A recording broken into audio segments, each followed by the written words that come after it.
ভূমি থেকে হাজার মিটার উপরে দাঁড়িয়ে যখন চোখের সামনে ধীরে ধীরে খুলে যায় এক বিস্তীর্ণ জনপদ, তখন বোঝা যায় এটা শুধু একটা শহর নয়, এটা নদী আর মানুষের গল্প। বাংলাদেশের দক্ষিণ পশ্চিমে বিশ্ব ঐতিহ্য সুন্দরবনের একেবারে পাশে রূপসা আর ভৈরব নদীর কোলে গড়ে ওঠা এক প্রাচীন নগরী খুলনা।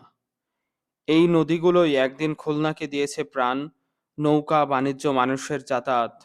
সবকিছুর সূচনা ছিল এই জলপথ ঘিরেই।